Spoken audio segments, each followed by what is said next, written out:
నమస్తే. ప్రస్తుతం మనతో పాటు జాజుల శ్రీనివాస్ గౌడ్ అన్నారు, మాట్లాడదాం. అన్న నమస్తేనే. నమస్తే అన్న, ఏందన్న ఒక పక్క రాష్ట్రం అంతా సంబరాలు చేసుకోవాలి బీసీ సమాజం అని చెప్పి అంటా ఉన్నాడు మన పొన్నం ప్రభాకర్ గారు. మీరేమో 46% వచ్చిన దాన్ని వ్యతిరేకిస్తూ మాకు ఇది కరెక్ట్ కాదు, 21 లక్షల మంది బీసీలు గాయబైనారని చెప్తా ఉన్నారు. ఎక్కడ పోయిరన్న వాళ్ళు? ఇప్పుడు సంబరాలు కాదు, శవయాత్రలు చేసుకోమనండి.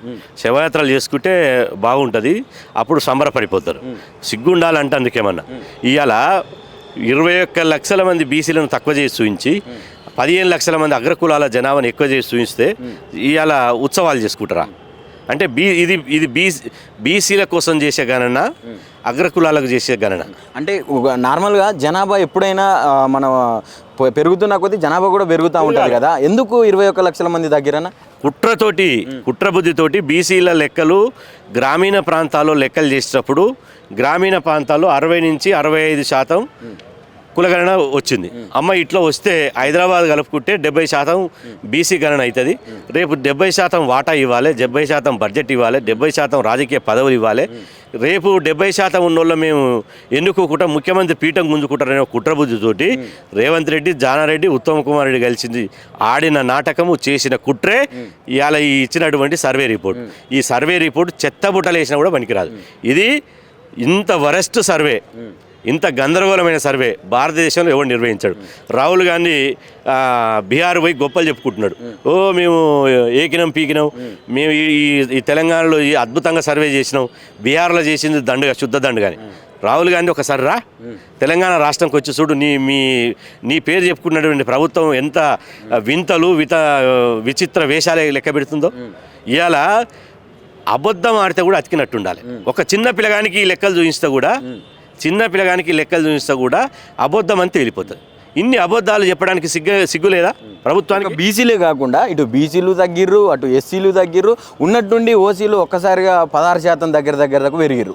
ఏందన్నా అంటే వాళ్ళ ఈడబ్ల్యూఎస్ని కాపాడుకోవడం కోసం రహస్య ఎజెండా, రహస్య కార్యక్రమం. పచ్చపెన్ను ఎవరి చేతులు ఉందో, పాలన ఎవరి చేతులు ఉందో వాళ్ళు వేసుకున్నారు. ఈ పచ్చపెన్ను ఉన్నోళ్ళు, పాలన అధికారం ఉన్నోళ్ళు వాళ్ళ జనాభాను ఏకన ఎక్కువ చేసి చూయించుకున్నారు. ఇది 100% కరెక్టు.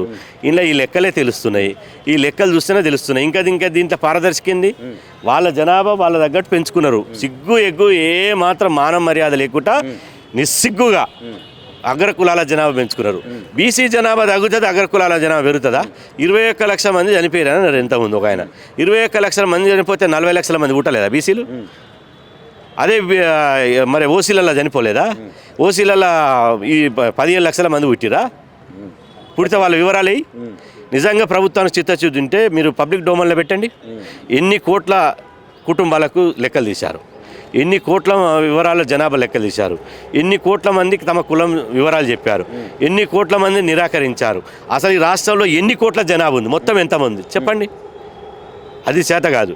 ఏదో మసిపుసి మాయగాలు చేసి గాయ చేసి గత్తర చేయడానికి మాత్రమే ఇది ఉపయోగపడుతుంది తప్ప ఇందులో ఏమీ లేదు. మరి అంటే అధికార ఎమ్మెల్సీగా ఉన్నటువంటి తీన్మార్ మల్లన్న బీసీల కోసం బీసీ గర్జనలు పెడతా ఉన్నాడు, అనేక మందిని కూడగొట్టే ప్రయత్నం చేస్తూ ఉన్నాడు.